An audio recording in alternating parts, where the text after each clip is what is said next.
सिगी video से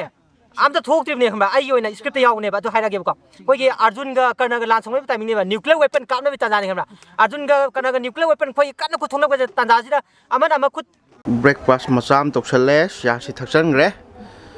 ngasi chakcha ro bon cheng am do man de ko ngasi football le ko ngasi diam thara da ba gi satram ko ulak ke ba 2021 gi besa la ke satra ne ba ko ado jiri bam de ne inau pa mam ai gi video je hack channel je hack hau de yima sinau sing yau bi ga di adom inau pa je ma sakhang du ne ba ko ai video lo yau di yau ne ba ko ado kana no hai matam da khoi gi Mr Anil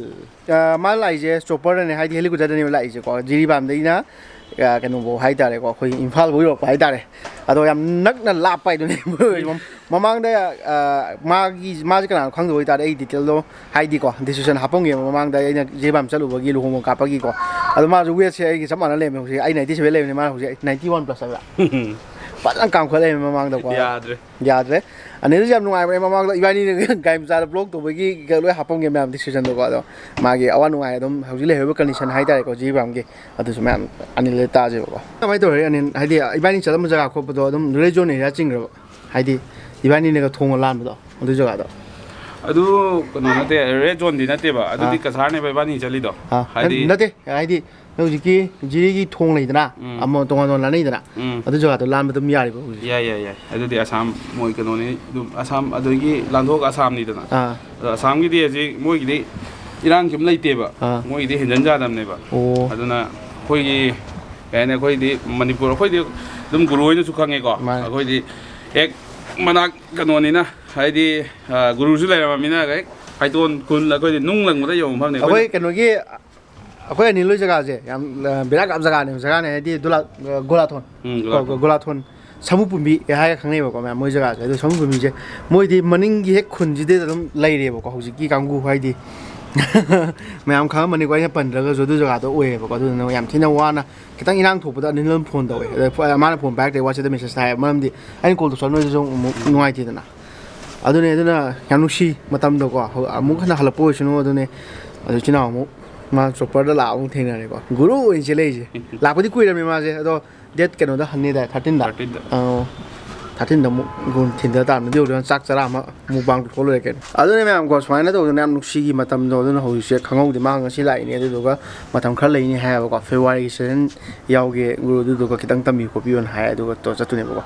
adune me China tamining ba later ga di ko ai gi site gi hoji class anu ba hogo dore February gi date 14 bote ai wedding lady ba ko even 20 bote ai 21 dai starting ho dore don yawi ni ma later ga di ai gi makha picture Instagram sida contact to biro na to su kui re lai ba hai si gari da lai ma ne thabak ken to ba bro gi ming ji ke ba ayo ke ba tombaเราค่อยนี่สิปลากันนี่ปลาสายเส้นที่เล่นมิจิไอ้ยาจะพกให้เลยกูรู้ชัดเลยจับมันวิสตาร์นี่เล่นมิจิ90พัดเองเลยถ้าหาในวิดีโอก็มีอ่ะสิดาหายไปแล้วเนี่ยนั่งหาในวิดีโอที่แค่ไหนฮะต้องกำบังใส่หายกันหาในที่โอ๊ตผู้จ้าวันนี้ได้ติ้งกูโตวันนี้โตหรอบ้านเนี่ยอันนี้ที่ยาจะไอ้ชานะที่เซนเตอร์โตไว้แต่แม่มันนี่จะทำวักท่ามันเลยก็แต่มาหัวใหญ่นี่แกเป็นน้องใหญ่ใครทำวะwalking kenapa minum bisa tak kenapa minum kakak ni ayo nang pi kang ini lam ini kakak oh oke leo deh satu aja deh satu tengah ni nang jadi post ini ayo guys nanti minggu nanti pura ini thâu bù thổ đấy cái chinh leo đấy có đó phụ bồn sản xuất thì cái này play mà chăm tôm mà này PUBG đó mà một chút thuốc cái đồ này bọc tôm mà này anh này bụng mình phải hôm thuốc cái đồ này tôi cái tay lên đó tôi lên này hay tôi phải hôm nên nó chất anh này bọc tôi cái đúng mà khát lại bọc thì thế này bọc thì cái nó hay thì cái đồ bạn Paren lah. Paren sabi lah ko to. Ay am tang lohog hay tong.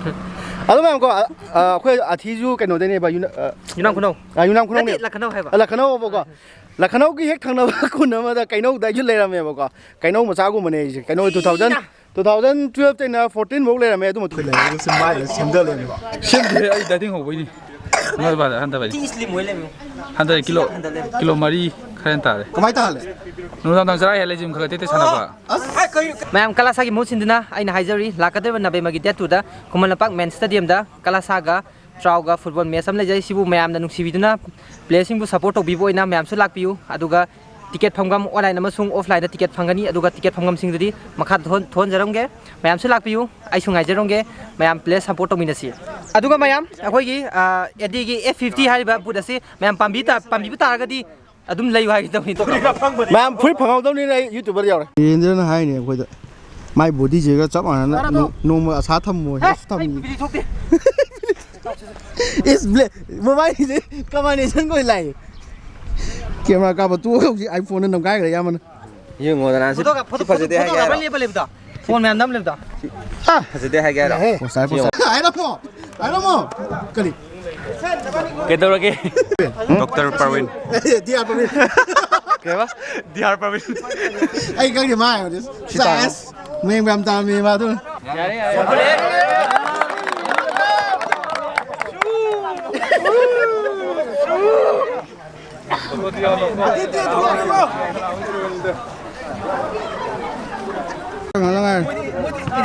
ai me khala yare swai taro कम खानु न हैन चलो ताउ चेमै भेन चेमै माली chain मने हे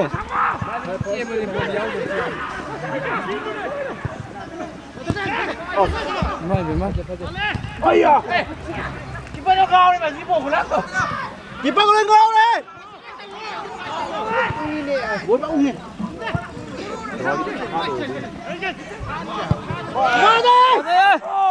ba nóng dầu đấy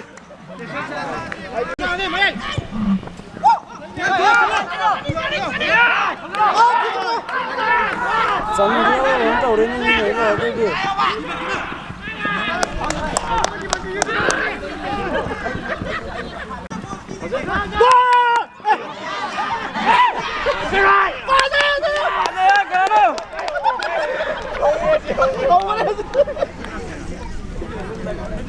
Philip lông thôn lần như nào bà, có tìm gì mà như nè,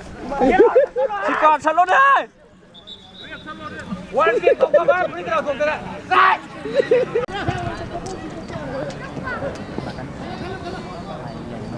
Phải đâu rồi,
Mana nan bata badalam sa dunia. Kipas ibu mana nan gitu. Ini gol bang Amusan berga. Tapi kipas nan gitu juga. Satu. Tahu yang tu lah, ini lah. Yang tu orang tu ini.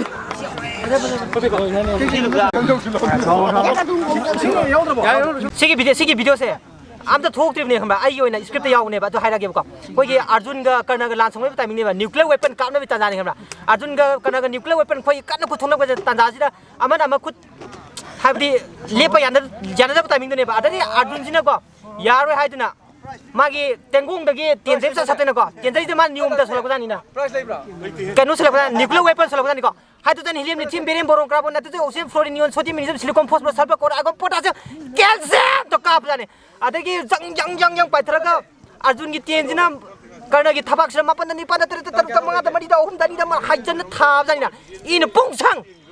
so great in punga